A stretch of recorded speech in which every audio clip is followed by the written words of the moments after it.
আসসালামু আলাইকুম। Stock analyst বিডির YouTube channel এবং ফেসবুক পেজে আজকের ভিডিওতে স্বাগত। 22,600 জনের একটি পরিবার স্টক অ্যানালিস্ট বিডি। যারা এখনো সাবস্ক্রাইব করে রাখেননি দ্রুত সাবস্ক্রাইব করে রাখুন লেটেস্ট আপডেট সবার আগে পেতে। আজকে 27 এপ্রিল, সোমবার।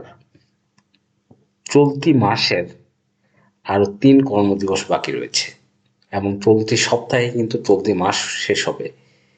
আগামী সপ্তাহ থেকে আমাদের মে মাস এবং নতুন মাস চালু হচ্ছে। যাই হোক, ঢাকা স্টক এক্সচেঞ্জের আজকের সর্বশেষ লেনদেন নিয়ে কথা বলবো।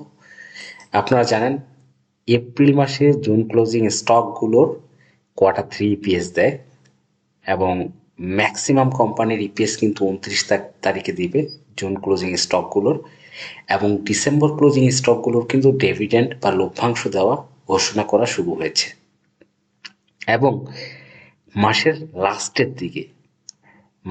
লাস্টের দিকে কিছুটা অ্যাডজাস্টমেন্ট থাকে, সেজন্য কিন্তু মার্কেট একটু উত্থাল পাতাল থাকে। তারপরেও সবচেয়ে বড় গুড নিউজ হলো যে আমাদের মাসের শেষের দিকে লেনদেন কিন্তু 1,000 কোটির কাছাকাছি।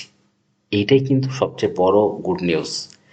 এবং আমরা যেখানে ডিসেম্বরে 300 কোটি 400 কোটি টাকার ট্রেড দেখেছিলাম, এখন সেটা কিন্তু 950 1,000 কোটি ছুঁই ছুঁই।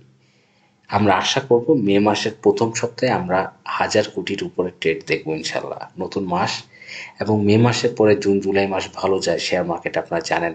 কারণ সেখানে কিন্তু মার্কেট ইনভেস্ট করলে কর রেয়াত পাওয়া যায়, সেগুলোর একটা বেনিফিট থাকে। তা যাই হোক, আমরা আজকে 102টা কোম্পানির দাম দেখেছি বেড়েছে এবং 220টা কোম্পানির দাম কমেছে, এবং সূচক এই মুহূর্তে 15 পয়েন্ট মাইনাস হয়েছে আজকে। ইন্স্যুরেন্স সেক্টরটা ভালো করছিল এবং ইন্স্যুরেন্স সেক্টর কিন্তু একটা ওভার বট পজিশনে আছে, অতিরিক্ত বেড়েছে। ইন্স্যুরেন্স সেক্টর যে কোনো মুহূর্তে কারেকশনে যেতে পারে, সেই জন্য কিন্তু অ্যালার্ট থাকতে হবে।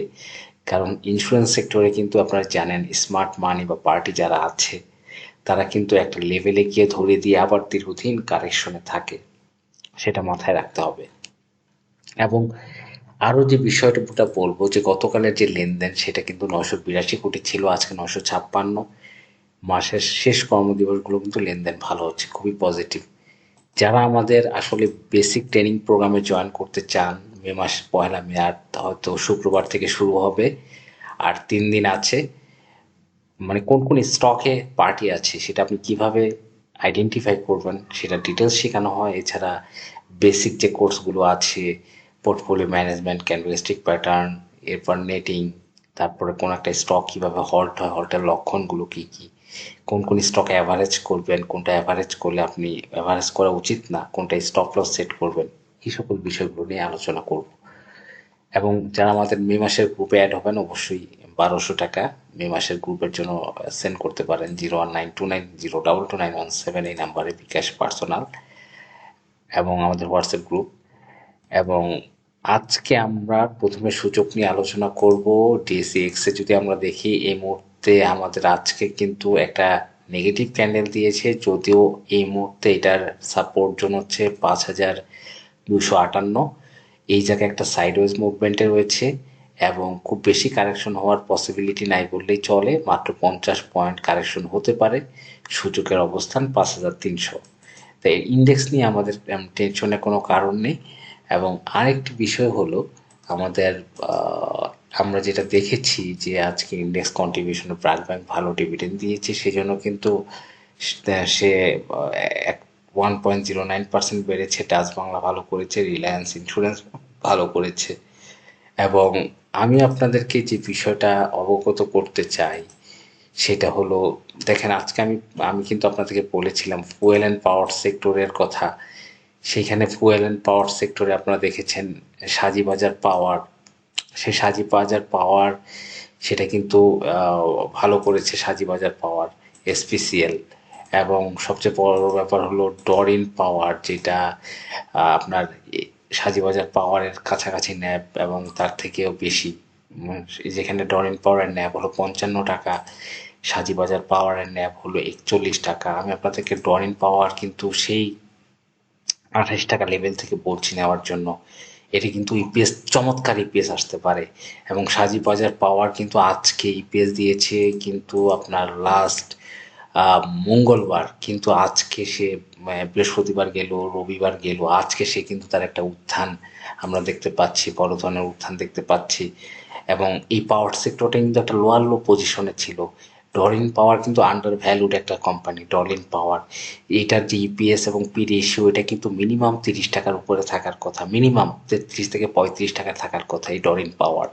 এবং পাওয়ার সেক্টরে কিন্তু ডরিন পাওয়ার আমি আপনাদেরকে বারবার বলে আসছি এটা ভালো করবে করবে। আপনারা হয়তো যারা বুঝতে পারছেন এরকম একটা স্ট্রং ফান্ডামেন্টাল তারা কিনেছেন, লাভ করেছেন বা লাভ করছেন। আমি কিন্তু বারবার আপনাদের বলে আসছি, কেপিসিএল এর কথা বলে আসছি। আপনার কেপিসিএল, এই যে কেপিসিএল একটা কোম্পানি, এটার যে সিস্টার কোম্পানি আছে তার ইপিএসটা খুব ভালো আসে।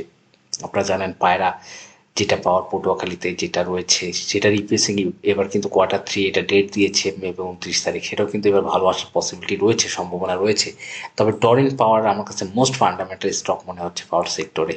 এবং এইটার কিন্তু বড় একটা, আপনারা যদি এটা একটু অ্যানালাইসিস করেন ডরিন পাওয়ার, তাহলে কিন্তু আপনারা দেখতে পারবেন যে এই ডরিন পাওয়ারের কিন্তু প্রত্যেকটা ইপিএস এ যে নভেম্বরে একটা কোয়ার্টার 1 ইপিএস সেখানে 33-34 টাকা, জানুয়ারিতে একটা কোয়ার্টার 2 ইপিএস সেখানে কিন্তু প্রায় 31.5 টাকা উঠেছিল।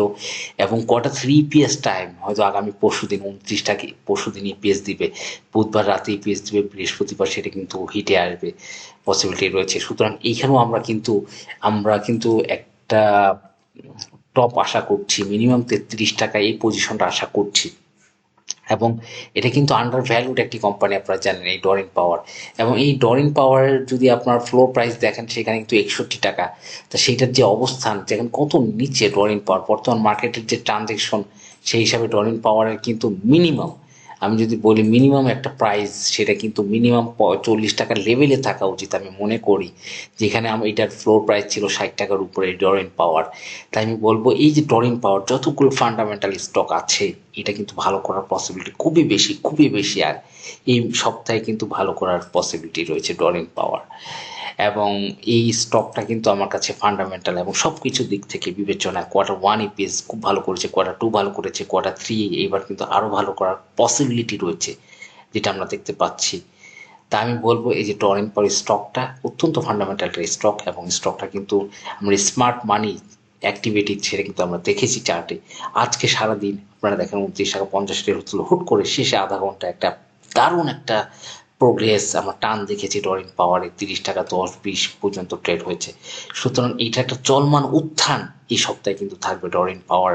এবং আমাদের যে স্টক কেপিসিএল, আমি আপনাদেরকে গত সপ্তাহ ধরে বলে আসছি কেপিসিএল কথা, আজকে একটা ম্যাক্সিমাম ভলিউম 21 লাখের উপর ভলিউম কিন্তু হয়েছে কেপিসিএল।